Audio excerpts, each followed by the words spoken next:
Hey guys, Smooth Legacies here, about to dissect the newest addition to Arika's Mysterious Fighter. I don't even know why it's mysterious and stuff. Like, it's not mysterious, is it? It's just new, isn't it? It's just something that we weren't expecting from them. It's meant to be an April Fool's, and now it's going to be a full-fledged game, and that, not mysterious about that. But anyway, let's start off with the timer in the top corner. At first, my gut instinct made me think, is this some type of bomb countdown or something like that? But upon second glance, I realised it's more of a count up than a countdown. So that made me think, was this some type of surveillance? Doctrine dog's pretty dangerous. He's not really the sort of person that you come up with your mobile phone camera on and get a selfie or something like that. Just makes you think there's some type of organisation after him. Second of all is the stance, which upon observation seems more artless in comparison to all of his other appearances. His fists usually being up, and it's demonstrating some type of learned art form. With this stance, it reflects no pre-learned discipline, if you know what I mean. He's almost standing like an ape. It makes you wonder if his moveset's changed in regards to maybe like basic moves like his neutrals. See, the thing with EX, it suffered really harshly from copy and pasting. When you really like press that hard punch or that hard kick, you would notice straight away that a lot of characters across the roster of the EX series shared the same animation. Characters were only different due to their specials, appearances and other stuff like that. When it came to neutrals though, a lot of them shared the same animations as each other, and I think now Arika's making a conscious effort to remedy this drawback. I understand it's a big jump to make, this assumption being born from a stance change, but it's best to be voiced as each character has a strong individuality. There's really no reason for any of them to share moves. There's no Ryu and Kens here, so I think everybody should be different in every single way. Neutrals, super combo specials, they're not really a problem, but neutrals definitely a problem in EX. Now obviously we're going to move on to the most spiciest bit. I didn't want to talk about this until the trailer lost the grayscale look of it. Gracious, look at that technology. This is no longer a standard SWAT uniform with bit of body armor that we've seen in the past. This is a full-on battle suit, almost Star Trooper-esque if you like. Metal platings over his shoulders, the forearms and legs. I dare say he even has plates on his torso, but I'm not too sure. Definitely some metal over the groin area. Looks beautiful, not the groin but everything. It looks absolutely beautiful. I'm loving the rust over the plating. It's contributing to his already dark, no pun intended, but dark backstory, So it just makes you think he's been somewhere, do you know what I mean? Like, and stuff, like he's been places like dark, dreary places that are causing this effect to this new metal suit.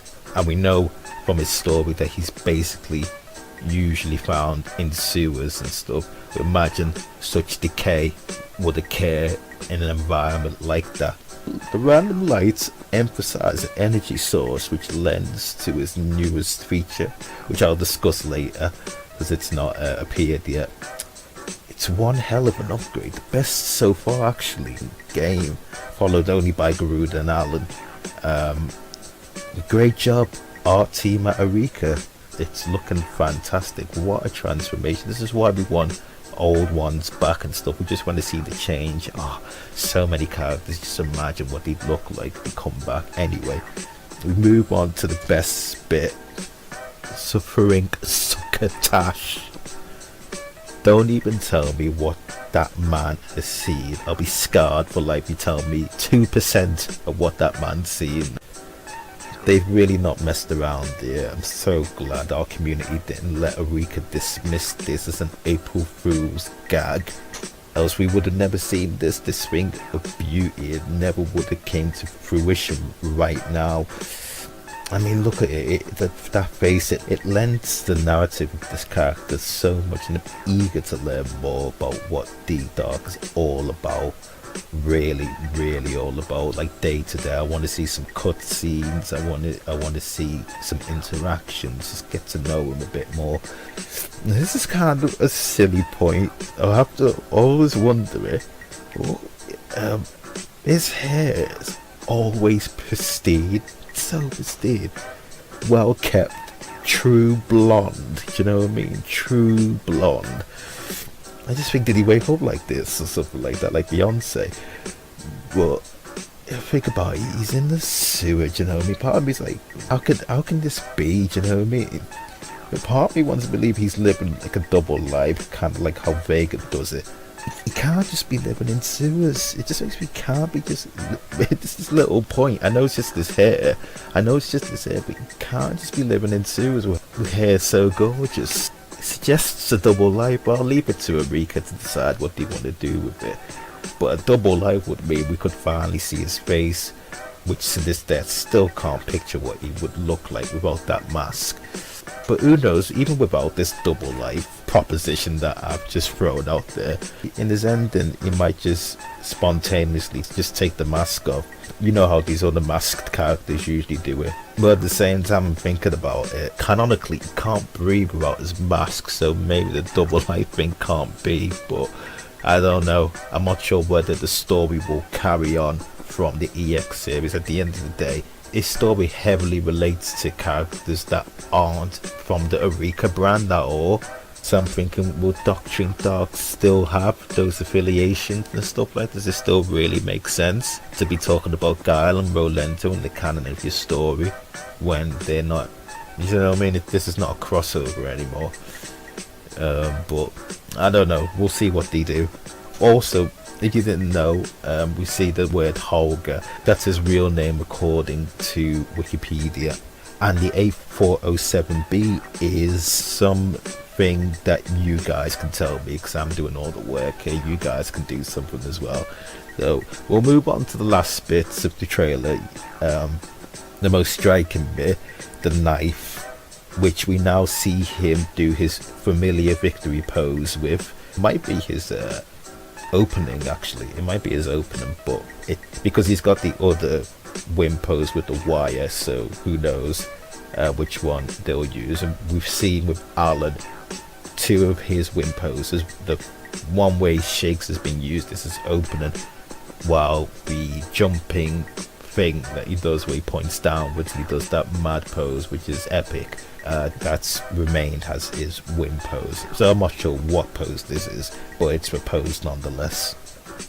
Anyway, back to the knives. Regarding the lights that I was speaking about before lending to some sort of energy source, we can now clearly see that one of the features this suit is capable of is producing these retractable blades, which now appear to be energized and may have a certain effect on the victim, or maybe just more powerful. They might not exactly electrocute the opponent. They look like they could do, and the suit suggests there's some type of energy running through the blade, as with the color of the blade now, which has gone from just a normal white color to a sort of pinkish color. I quite like the old version of the blades, to be honest, like when they were just normal blades, but this is something that will seriously grow on me, I think, after a while. So I'm not going to moan about that. It's not moan worthy. I think this is can only be a good move, but at the same time I'm cool with whatever they do. Is what it is. Now, I know I'm not the only one here who noticed this, but I'm just going to say it anyway. I'm definitely seeing some resemblance to DiCaprio more than ever here. And I wonder how much influence she had in D-Dark's original conception, because she's probably been around a lot longer than D-Dark. That's probably, I haven't really done my research, but I remember DiCaprio from the Udon comics. She didn't exactly look how she looks now, but I believe she still had those knives. However, looking at D-Dark now, I would say his contemporary design right now far surpasses Decapre, and we've seen Decapre's contemporary design and it still doesn't really hold a candle to D-Dark's evolution. I'm going to stop dishing there on Decapre. I like Decapre. I just saw a bit of resemblance in terms of colour scheme and the knives, just a lot of resemblance, but I'm gonna leave it because they're different, you know what I mean, like, and stuff. And I think it's probably coincidence that they resemble each other. I don't think Doctrine Dark is meant to have any relation to Decapre whatsoever. And now last, finally last on this list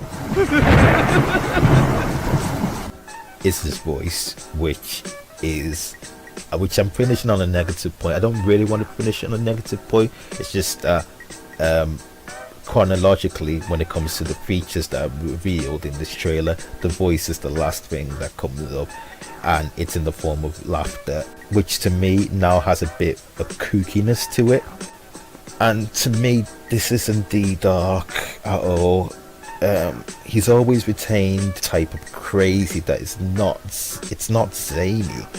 It's more submerged madness that isn't emphasized by his voice tone, actions necessarily, or mode of dress. The only clear tellers of his insanity is his eyes. The fact that he uses knives and bombs in this type of realm does not alone allow me to dismiss the character's crazy. How many characters use bombs and knives? We've seen it before. We don't call them crazy, you know. And I like that. It took me a long time to realize Doctrine Dark was crazy. I don't even think I did realize. I'm guessing an endgame dialogue box came up in one of the EX games and revealed this to me. But upon just using the guy, I wasn't able to say for a fact he was deranged. And remember, EX, they were talking Japanese. I don't understand Japanese, so maybe he said something that was a little like, oh shit. But aside from that, there just wasn't anything there. Even the art style, it wasn't enough for me to say, oh, this guy's crazy. I just thought something a bit wrong with it. But this laughter, it gives it away so much, and I don't like it. If you're new to the series and that, like, this, just for me, it would just totally, it just be a spoiler in itself. I like the fact that I did not know he was mental. That's why I prefer if this piece of Doctrine Dark was seriously revised. But then again, I have faith in Arika, I really do. Every single thing they've done, it's been a hit. I think I did have my qualms about Alan Schneider, but they fixed it up, and I just think seriously, whatever new moves they decide to make, I'm sure it's going to be a win. Way better than what we've seen in the past. Anyway, I'll leave it at that. So that ends my diagnosis of the Dark. If you liked the video or think I missed any bits to the trailer, stick them in the comments. Let's talk about them. I literally can't get enough of this game and I just need to see more. I'll probably do another video on characters soon, so look out for that. Thank you for listening, I really do appreciate it, and if you enjoyed the video, a like and subscribe will encourage me to make more videos on this title that is to be forced to be reckoned with when it comes out in 2018. I think it's 2018. I'll put in the comments if I'm wrong. Anyway, that's all from me for now. I've been Move Legacies. See you later.